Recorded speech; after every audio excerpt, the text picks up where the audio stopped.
Hey, what's up, world? I'm Cat Harvey, the host and the producer of the Cat Harvey Show. I'm so excited to have a gentleman right beside me. Not only is he changing lives, but he has a long, legendary streak in the DMV area. He's helping a lot of people. He has a lot going on, so I was excited to have him on. Please welcome none other than Mr. Serious. Mo Betta, how you doing? I'm ecstatic. You ecstatic? I'm elated, okay. Excited to be here. Oh, wow. And it's going to show my face the whole time. All right. Let's get it. Well, tell myself and other people, exactly who are you and what have you done? My name is Maurice, but we're going to go by Mo Betta since that's what everybody knows. I was a rapper in the area about 15 years now. Never really took it serious, but it's how I acquired my network. Just supporting people, standing front row at the open mics and showcases, going to the events the radio stations have, and any community event that's going on. So I'm like a part of 27 million charities. You start one, you start a nonprofit today, I'm on the board. Let's get it. Okay, but what's the hard part of doing a nonprofit? All right, well, I don't have a nonprofit. I fundraise for a nonprofit, Safe Shores DC. They take care of sexually abused children. So I just have a charitable campaign. Okay. But the hard part is, I guess, trying to remember people don't have the same passion you have as you have it.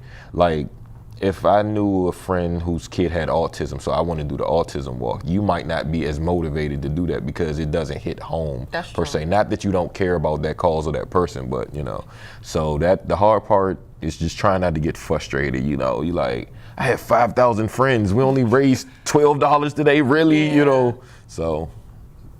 But talking about, I'm sure, like myself, I don't mind pulling up on some of my celebrity friends or influencers or whatever. So how do you pull up on people when they have the money and they like, man, I don't have it, but you see them posting or either you see them in the street? Oh, that's funny. I actually was, we were giving away $100 gift cards to a shoe store once. I was giving it to kids who had a 3.5 GPA or better. Okay. And one of my friends came in and bought the new $220 shoes. And I had just asked him a couple of days ago, you know what I'm saying? You got 10 for me, you know what I'm saying? So it's but I try not to directly ask anyone. The one thing I need from people is for them to share it on their social media, because that doesn't cost anything. But it puts it in front of your 10,000, 5,000, 20,000, however many followers. So, for example, with the campaign the last few years, what I started doing was photo shoots. So I get these shirts printed, come out to the photo shoot, take a picture. I may sell you the shirt, I may give it to you, because at the end, it's gonna benefit, we're gonna raise more. Because the last 2 years, we raised 30,000 a piece the last 2 years, whereas before it was 11 was the max. So it jumped drastically, and I believe it was from the photo shoots. So when you're on social media and you see 25 different people that you follow, because me and you have mutual friends or something, it's like, all right, what's this Santa Claus everybody's supporting, and why ain't I involved? So they start asking questions. Okay. But just yesterday, I actually, Wale was in town. He was at the Wharf for the MLB All-Star Weekend. So the campaign's coming up. So instead of texting him and, hey, I need you for this, I just made sure I was there. And when he was ushered in, he saw me.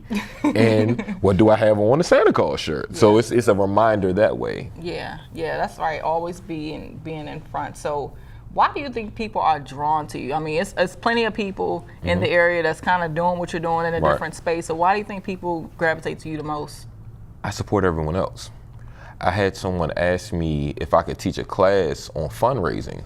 And I told him, I'm like, I could tell you everything I do and I could show you, but your network has to be different. You have to get out the house. Like this one girl, she has a great cause, but she has 75 friends on Facebook. And I said, that's not gonna get it. You gotta go to the other charity events and meet the good people. Where else would they be but at another charity event? So January through July, I'm supporting everyone else. So then when it's August through December, it's Santa Claus season. That and just longevity and consistency. When people see you doing something every day and they realize this is really a way of life for you, you're not just feeding the homeless because it's Thanksgiving or buying kids toys because it's Christmas time, exactly. So it makes them want to support.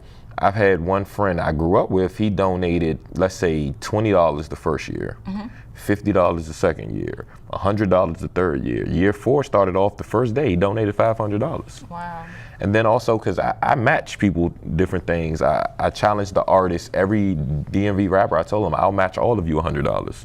And I mean, if it seems like I'm lying or I can't do it, like, call my bluff. But until then, I'm matching you $100 because I may have $5,000 set aside, like the first 2-3 years that I was going to donate personally. Yeah. But I figured me investing my $5,000 in the t-shirts and maybe radio ads and interviews and things like that, it generates more income. So I just feel like people are drawn to me because it's a reciprocation thing. Like, you're going to get the same thing back.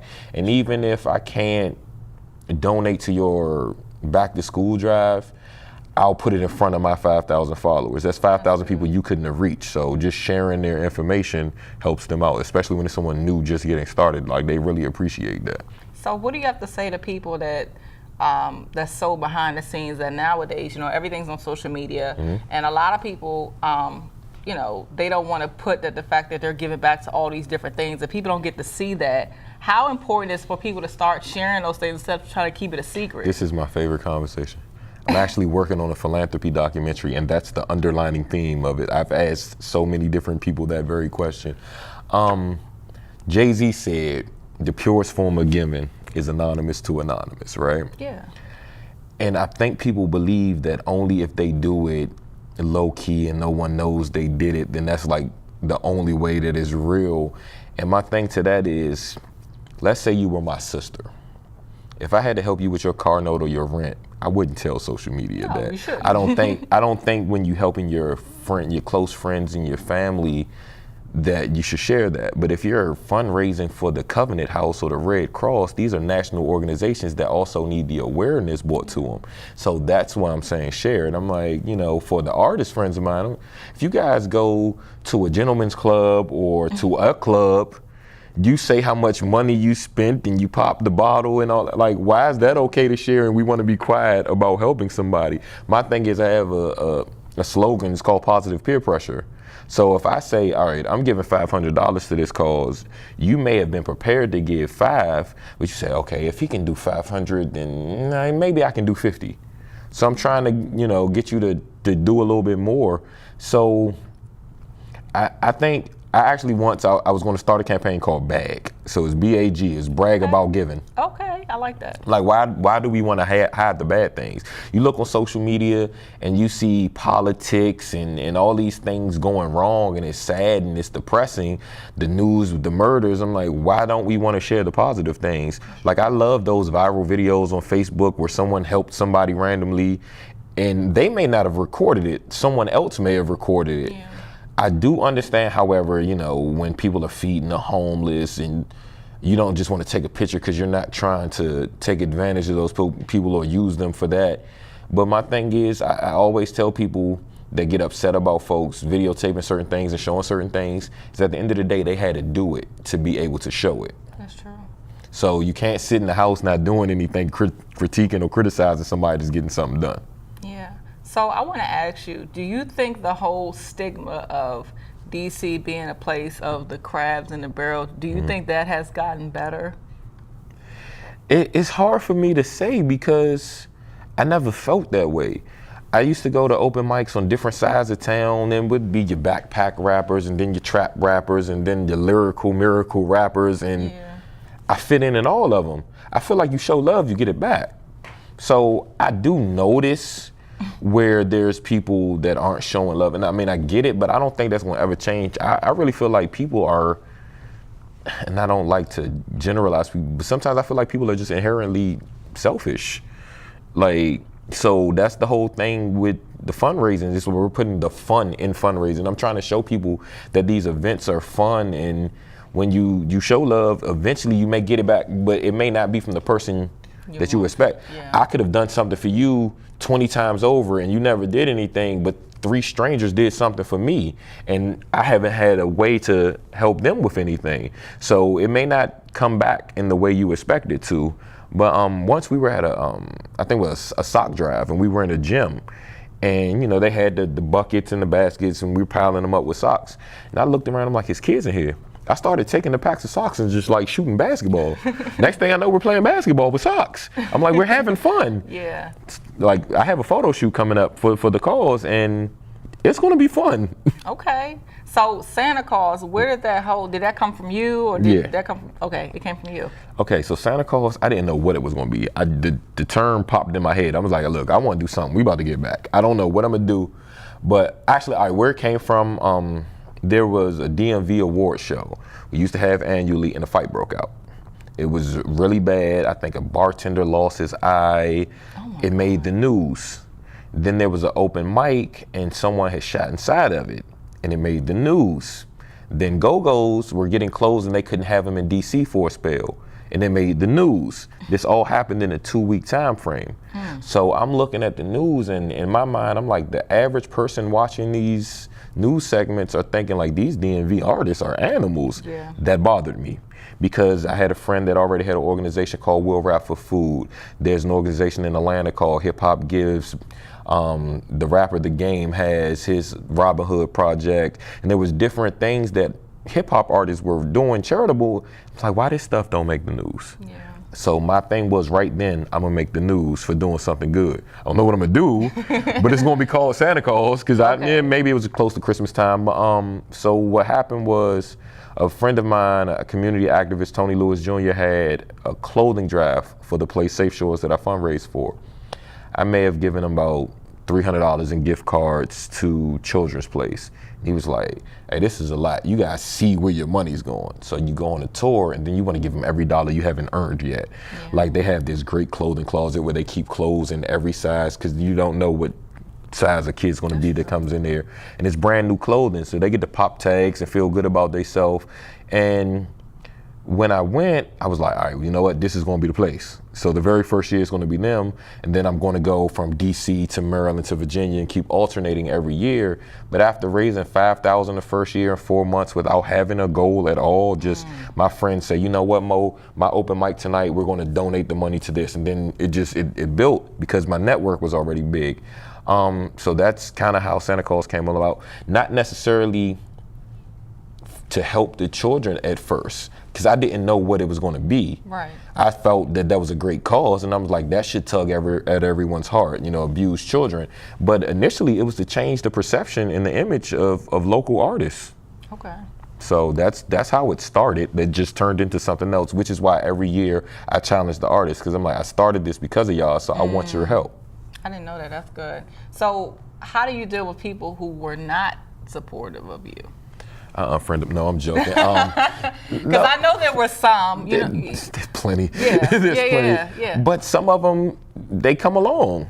Okay. They may not have been there in year 1, 2, or 3, but then year 4, 5, and then I try to get them all engaged in some manner. So with the first 2 photo shoots, I didn't charge anybody anything for the shirts. I just gave them the shirts. So I'm like, all I need you to do is come take some pictures. Right.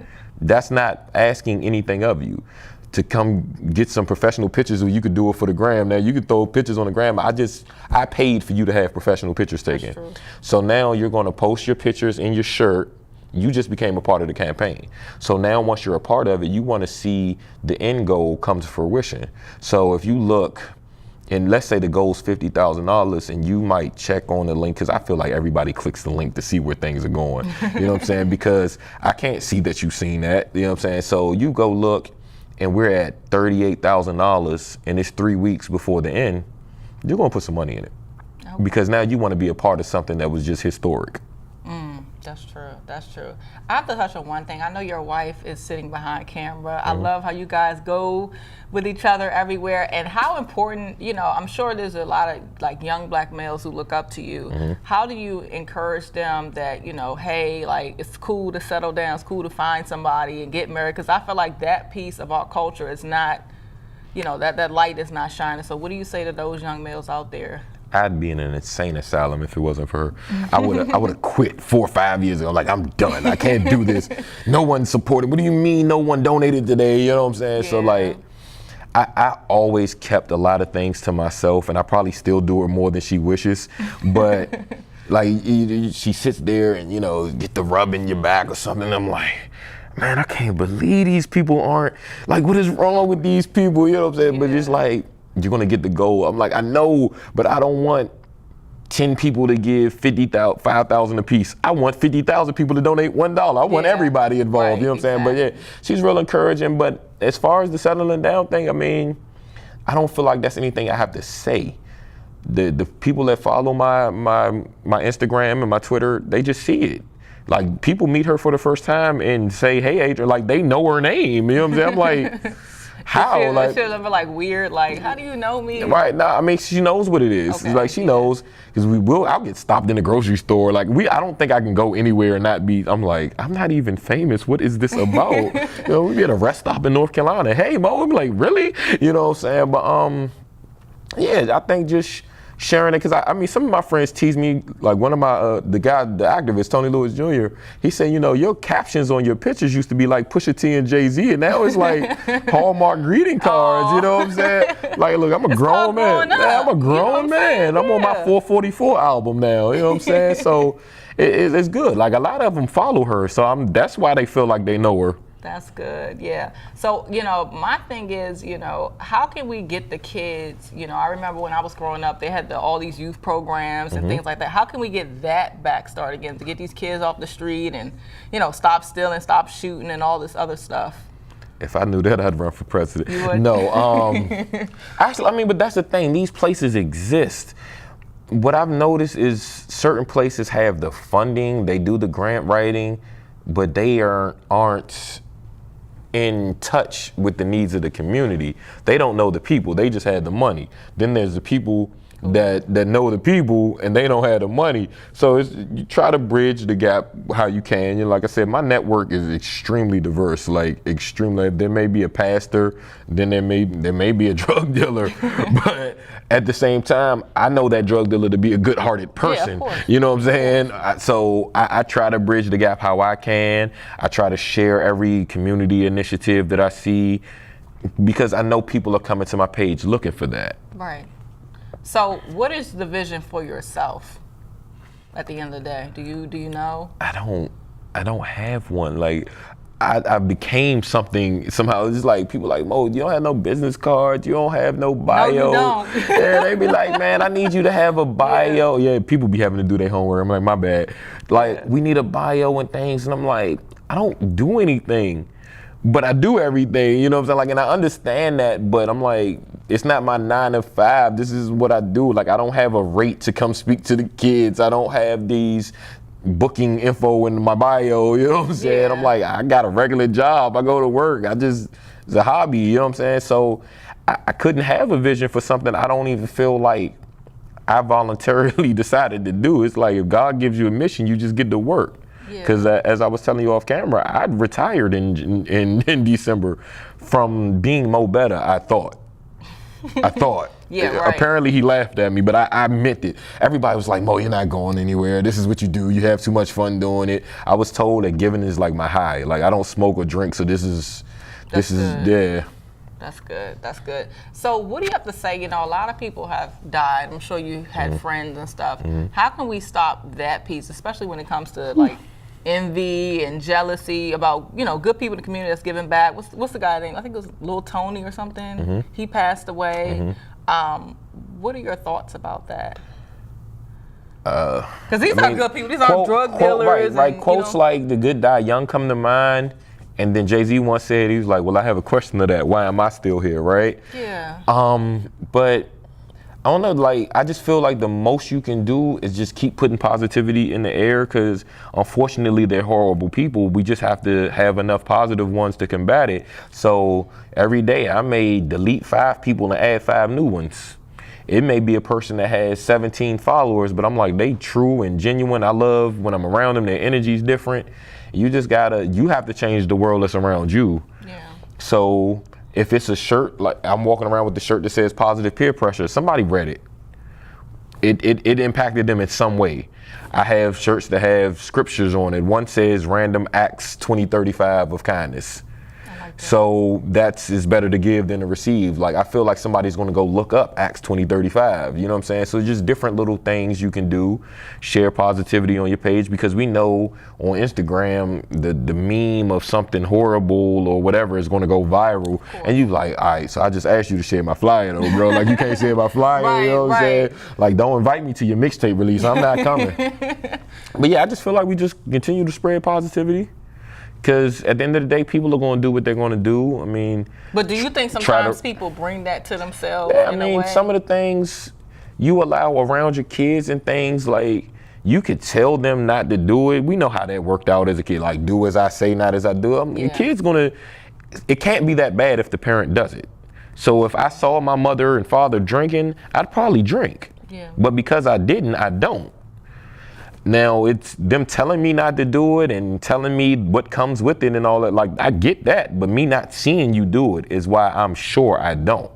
So just certain things you do around the kids. I mean, kids are going to be exposed to other things from other kids. They got cell phones. Yeah. They'll hear the music, whether you play it in the house. With my stepson, we're in the car. He's listening to a gospel station. But the thing is, kids love whatever they're trained to love. Like, he will sing those songs the same way he would any secular song. That's good. So it's just, I feel like a lot of it starts at home. So that's the important thing about mentoring. You know, if a father's not in the home or a mother's not in the home, those kids need that influence. Or even if you're not a mentor, you see the kids hanging out on the street that you live on. Yeah. You just talk to them, or sometimes you don't even have to talk. You see those kids with their pants hanging off their butt, you let them see you with your shirt tucked in and you going to work. You know what I'm saying? So it's just leading by example. So who was your mentor? Unfortunately, for now, but fortunately then, it was Bill Cosby. Like, I was legit loving Cliff Huxtable. I wanted to, because he had on the different HBCU sweatshirts every episode, and I wanted to go to Hillman, like a different world. I'm like, I thought the school existed. Like, I wanted to go to college because of that school. You know what I'm saying? So it's crazy where you get your positive influence from. But I was like, this guy's a doctor. He's in the home. He's raising his 5 kids, you know what I'm saying? So I tell people all the time, there's no telling where you get it from. So even in the 90s, just watching TV shows, all of them had a father in the home. You had the Fresh Prince, you had Family Matters, like, there's a father in the home. So once I almost got a promotion at a job for being able to mop good. We were cleaning up at the Comcast Center after the University of Maryland basketball games. And the boss, he's like, where did you learn to mop like this? I'm like, oh my God, I'm doing it wrong, right? I was like, an episode of the Cosby Show. He was like, what? I was like, nah, for real, man. Like, because I think he was in the Navy, like, in his younger days. Like, that's the storyline they were going with. And what it ended up doing is got me promoted to mopping the basketball court. I was like, oh, gee, thanks. You know, it's like 94 feet, right? You know what I'm saying? So I tell people, so when I go talk to kids at schools, the first thing I ask them is like, what do you guys like? Like, I want to know the artists you like. I want to know what TV shows you like. And from that, I'm going to draw you in and make my point from whatever it is. So if you like these Chicago rappers, I'm like, all right, well, you know, the stuff that they're rapping, I ask, do you believe them? They were like, yeah. I'm like, well, that's the thing. I believe them too. That's scary. So when they're saying they're going to murder somebody, and then you see that there are 500 murders a year, you know what I'm saying? So there's no limit to how you could teach a person. But is there somebody that you know, or maybe spoke to you that kind of just stick with you? They did something? I don't know. Like, my mother always made me such a different person. I didn't want to follow behind anybody. Like, I probably took traits from both of my parents. You know what I'm saying? Like, I was always old enough to realize, or mentally mature enough to realize their flaws, but then, like, I saw what they did good. Like, there's things I think my father did drastically wrong, but then I saw the good. As far as giving, I learned something from both of them, and they're not like me in the aspect where they're going to go out and feed the homeless and donate, but they're still good people. So my mother was in church real heavy. So all those positive giving quotes or scriptures in the Bible, I got from her, from being in church. So there's, like I said, it's better to give than to receive, and the Lord loves a cheerful giver. So I get this from my mother. And then my father, once he was working with a roofing company, and what they would do, let's say they were in the neighborhood and they had to go get lunch. someone may be panhandling outside of the store. So they say, instead of me giving you anything, we're going to let you come work with us for the week. For as long as we're right here in this neighborhood, you work with us. Some of them worked out, stayed 6 months to a year. So they could have went from being homeless to being back on their feet from that. So once I came home from an open mic, it might have been 1 o'clock in the morning. There was a guy sleeping on our porch. Father gave him a comforter and all that, had him like he really made a bed outside, and the front door was open. I thought nothing of it. My father slept in the living room so the guy would be comfortable. Like he slept right on the other side of that door. I guess he left the door open in case the guy had to use the bathroom or anything. And I thought nothing of it. It didn't even surprise me. Like I looked, I saw it, I went in the house. Stranger sleeping on the porch and I'm going to sleep comfortably. Yeah. I'm like, my father's downstairs. I'm not worried. He ain't worried about, you know what I'm saying? Wow. You know, your dad's Superman, you know what I'm saying? So That's true. I saw those types of things, so it instilled that. So I guess I'd have to say my parents were my mentor. They did their job. Yeah, they surely did. So what do you have to say as we wrap up, the people that are on the fence about supporting Santa Claus? I'm pretty sure there's a lot of people who have nonprofit and charity. Sometimes it can be hard to decipher who's real, who's not, because people are scamming. Where your money going, right. So what do you have to say to those people to get on the fence with what you're doing? Well, actually, once someone was on the fence and a person that had told them about it said, I'm not asking you to trust Mo, I'm asking you to trust me. So if your friends trust you and you vouch for me, I don't have a worry. When you look and you click on the link and you see that $35,000 worth of other people believed in it, you'll do it or you won't. But I mean, I can't lose any sleep over that. Because at the end of the day, I intend on getting every dime I set out to get. Yeah, definitely. So can you tell everybody where they can find and connect with you at, since you don't have a phone number, a booking Man, email look, address? I'm old school. I got my Yahoo and my AOL. But no, on Instagram and Twitter is Betta, BETTA_MO. And the website for the campaign is Santa Claus. There's no L, there's no clause. We don't take losses, so there's no L. SantaClausDMV.org. I like that, Santa Claus. Well, thank you so much. Thank you. The vision is great for you. I see nothing but great things. I hope God continues to bless you and your family. And you guys check out Mr. Mo Betta.